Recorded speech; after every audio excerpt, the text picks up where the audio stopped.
Hoje, terça-feira, 3 de agosto de 2010, amanhã começa com a notícia da aposentadoria do ministro Eros Grau, há 6 anos compondo a Suprema Corte por indicação do presidente Luiz Inácio, mais um, entre alguns.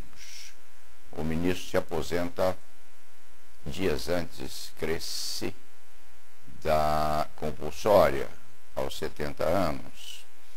Havendo já há muito tempo um movimento no sentido de se dilatar a aposentadoria para os 75, o que é razoavelmente correto, porque os brasileiros, as mulheres muito mais, já atingem na plena vitalidade os 75, o que se torna, como no caso do ministro Eros Grau, uma grande aquisição para a intelectualidade e as letras jurídicas brasileiras. O cronista leu de manhã o Estadão e há uma entrevista, a derradeira enquanto ministro, quem sabe, há uma entrevista de Eros Grau respeitante algumas particularidades do cargo na Suprema Corte. Por exemplo, aquela que o comentarista separou com maior dose de curiosidade ou interesse. O ministro é contra a divulgação ao povo em geral dos debates havidos no Supremo Tribunal Federal ao vivo, como se diz vulgarmente.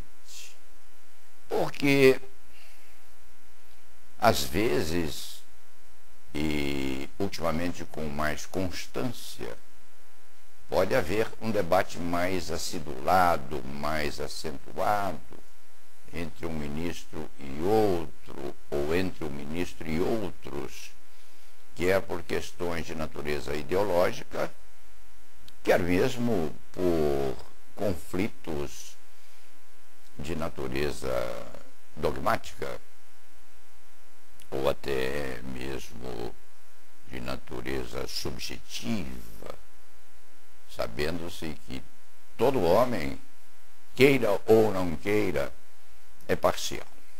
Essa história de se afirmar nos códigos em que o juiz é um órgão sem partes, faz parte do goto que advém da história ligada ao misticismo da jurisdição, mas não se adapta ao ser humano, porque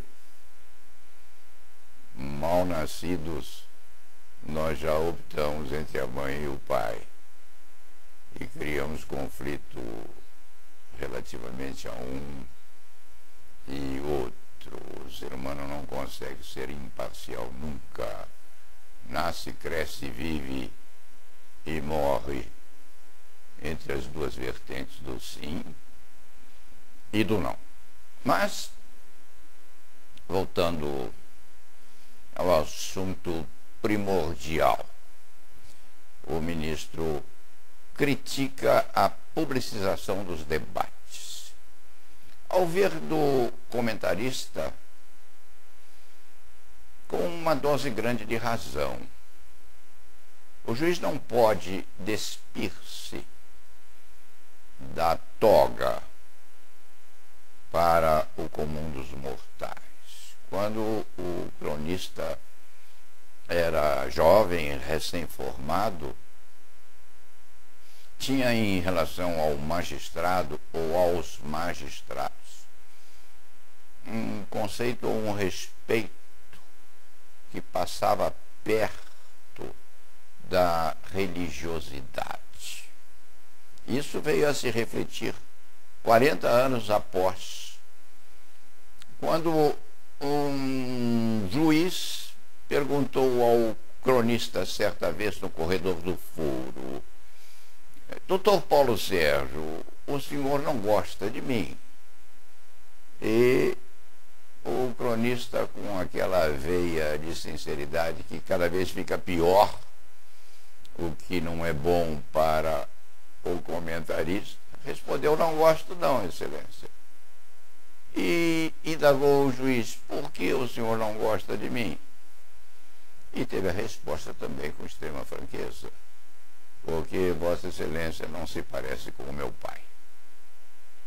Isto diz psicanaliticamente com o conceito que o advogado e o povo em geral fazem do magistrado.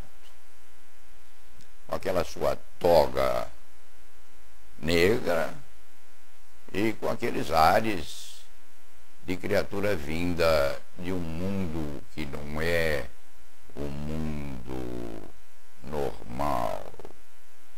O comentarista só começou a desvestir o homem do magistrado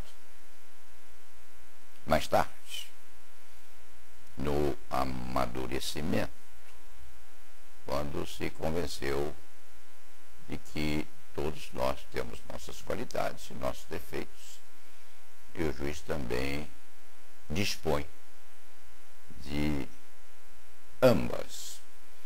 Curiosamente, esse hábito entre o comentarista e a magistratura suprema só começou a se concretizar realmente quando o cronista chegou à beira dos 45 anos. Antigamente, o advogado só chegava ao Supremo Tribunal aos 45 anos.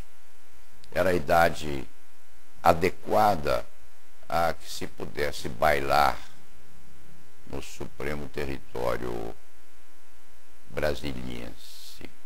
Hoje não. Há advogados muito jovens, moços ainda, como o assistente deste cronista, Rogério Seguins Martins, que sustentam com imensa propriedade na Suprema Corte. Sinal dos tempos.